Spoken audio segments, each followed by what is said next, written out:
Hey gang, Professor McElroy here, advertising design. We're kind of winding down what would be winding down the end of the session.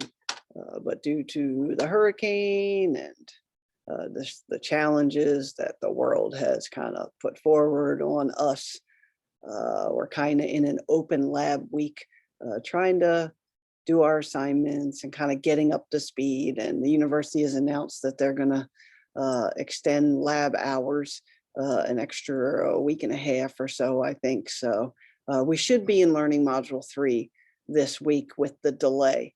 Originally, this would be Learning Module 4, and we'd be working on our post-course assessment. But with the extended time, we are in essence Learning Module 3, but everyone in the course is doing so well, kind of staying up to pace and working on the projects. Like I said, week 1, I think the book is awesome. I think the projects are really fun, and they give you some professional kind of step-by-step processes for creating some really cool things in Photoshop. And I think it's really easy to follow along with as it relates to some of the other software applications. Some of the other books can be a little trickier step-by-step, but I think this one does a really good job. Everyone is submitting assignments. They're looking really good. We're meeting the advertising design outcomes for the course. I think everyone's having a good time playing in Photoshop and learning some new techniques and kind of understanding how to manipulate pixels and kind of function in a layer environment, which is what Photoshop is. As I get assignments, I try to post them in the announcement section, whether it be an animated GIF or an ad or just a Photoshop image blend. I try to be posting things in the announcement section that maybe inspires you. I've noticed some posting in the discussion board, student to student, sharing some different videos or articles or images they found that are image-based that might inspire a classmate. So very good job there. This week is Open Lab Week, just to kind of catch up on any of the first 3 learning module book projects or out of book projects. Keep them coming. Remember, give it to me as a Photoshop file, a .psd, or you can give me a Photoshop PDF or a .pdf file if you wish. That will flatten the layers and simplify the file size of your project a little bit, but make sure you're giving me the final product for the end of chapter assignments. If there's a few different mini assignments inside the book for the chapter, you can choose the one that you're most proud of that you want to submit for the upload for the chapter assignment. A couple of chapters cover a couple of mini projects inside of them. So I'm okay with you just giving me the one that you're most proud of, the one that you feel like was really a success story, and uploading that as a .psd or a .pdf file as we navigate through the chapter book and also the out of book project. So I just want to spend a few minutes talking about the final project, because some of you are through all 3 learning modules already, and you're probably thinking about working on the final project. So I just want to take a couple of minutes to kind of pop in over here and go over the post-course assessment. Remember, it is 200 points, so it does kind of cover a big chunk of point totals. So you really want to kind of concentrate on or give your best Photoshop effort as it relates to a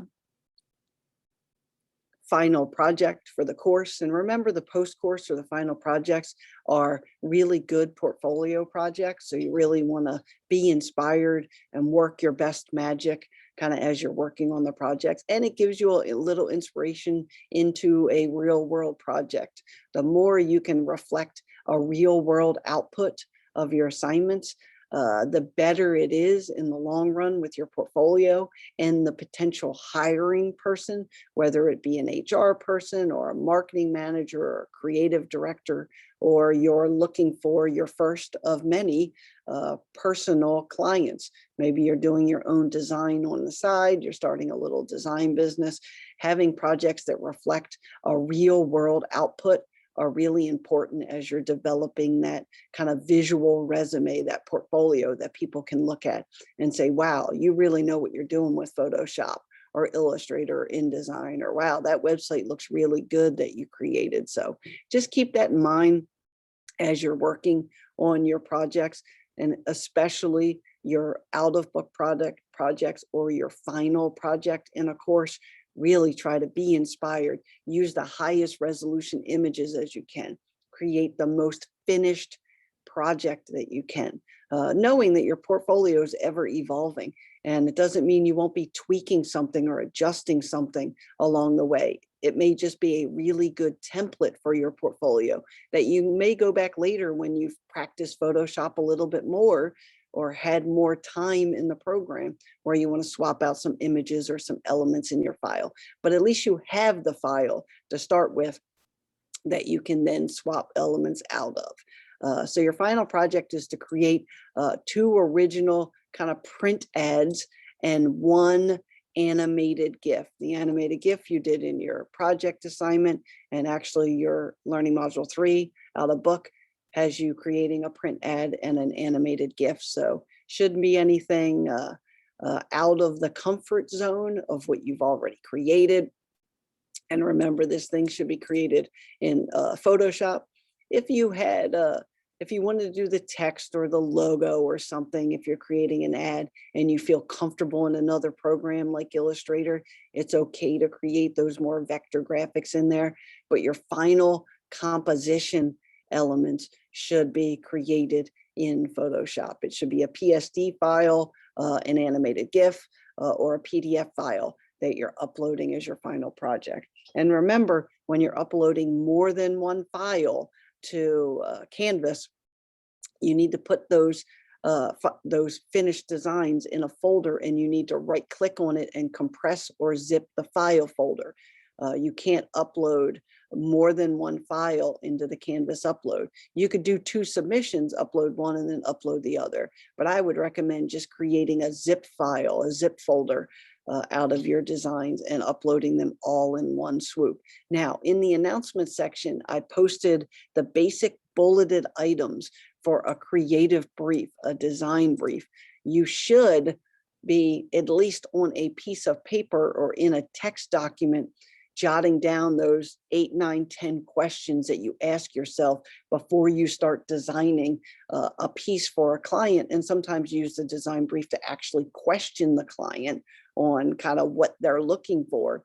You should be filling that out before you start designing your pieces. It gives you an idea of your target audience. It gives you an idea of your kind of like your clientele and the look and feel of something and the competition and like what their current brand looks like. All of those elements that you kind of really need to know research wise before you start designing your final pieces. So you should take the time to answer those questions I post in the announcement section as the creative brief questions before you get started in Photoshop creating your finished product. And remember, if you're going to use images from the web, which of course you're going to be doing, if you're not downloading them from a client website, or you're going to pexels.com, or you're doing a Google search and you're organizing your search by large files, make sure you're using a pixel density, a pixel ratio that's large. You know, you need at least 1,200, 1,500, 2,000 pixels if you're creating finished artwork that needs to be of quality. Now, when you set up your final file, you've been taught, or you should know, that 300 DPI is print resolution. That's kind of the thing that you're going to be creating as far as your guideline goes, 12 by 18. But know that your resolution could be turned down just a notch to about 203 instead of 300 if your image resolution really isn't super high. If you didn't find what you were looking for on the client's website or in some search for high resolution images online, you could crank it down from 300 to about 203 and still get a really high quality output of an image. So that could help you out a little bit. So know that you're creating 2 print ads. Go ahead and slap those print ads inside of a real image display. So go out and do a Google search for a window poster or a bus stop poster, and then go ahead and drop your mocked up print ads inside that so you can see the real world application of what you created. So you're going to give me the 2 designs, then you're going to give me the 2 designs mocked up inside of a photo of like a real world installation. So like a bus stop where you slap your poster design inside the poster frame of the real photo of the bus stop, just something to real world mock it up. We call those image case studies, where you design your product, your whatever that output is, and you put that in one part of your case study. And then the other part of your case study, you actually drop that image into a real world situation. Think of it kind of as today's like VR. Like you design a billboard, then you find a image of a photo of a billboard out in real life, and then you drop your image over the top of the photo of the billboard, and it makes your design look real, makes it look like it was in the place of installation. So it's really good for visualization purposes, for hiring managers, for creative directors, for potential clients, that they see that you understand how to create it in the appropriate software, and also what it would look like as a finished real world product. So I want you to both design the ad and drop it into a real world situation. You could do a coffee shop window and take your 12 by 18 poster and just slap it in the window of the coffee shop so that you can see what it would look like if it was printed and mounted. So there's lots of different ways to real world mock it up. It's up to you, but we want to have a visualization: billboard, bus stop ad, window posters, some real world application like that. I've listed a few possible clientele: Nescafe, Lego, Domino's, a pizza provider, something like an automotive industry, a hotel, something environmental like a forestry service. If there's some other clientele you're interested in, maybe it's a soda company, a beverage company of some kind, I'm okay with that. Shoot me an email just telling me what you are thinking. There's lots of really great products and services out there that you could create some really cool ads and animations for. Just know that I use this as kind of foundation. I'm a coffee drinker, so anytime I can throw coffee out there as a potential clientele, it's full of beautiful imagery, greenery, logos, packaging, beans. I mean, there's just so many coffee shops, coffee cups. I mean, there's just so many great visuals for that client. Not to mention pizza and Italian restaurants and Chinese food. And there's just all kinds of great clients visually.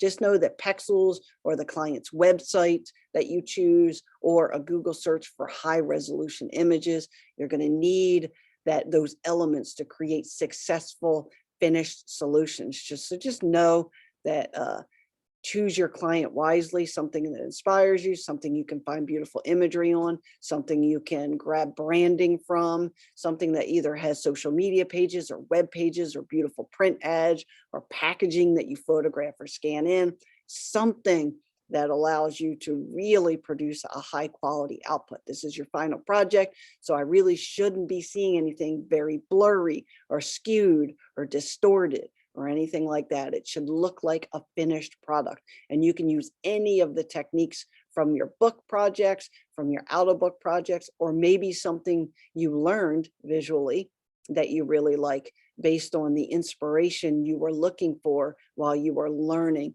some of the pixel distortion techniques that we learned in our book or in our inspiration case studies. So just kind of keep that in mind. Remember, it's 200 points. Remember, you have to zip it and submit it so that it gives it to me all in one swoop. Best practice is to add your last name to the folder. So like McElroy Ad Design Final Project would be the name of the folder. And then inside of it, your 2 ads, your 2 mocked up real world images, and your animated GIF.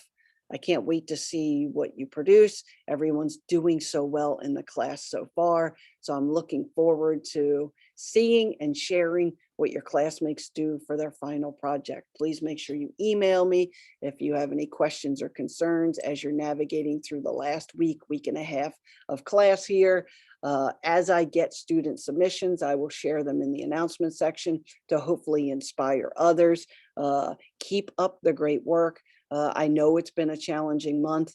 We probably had one of the biggest disasters you can have in the United States as far as storms go. I hope everyone stayed safe, everyone is well, and everyone is trying to get back to as much of a normal as normal can be right now. And please let me know if you need anything, and I'll be posting this recording in the announcement section. Everyone have a great week.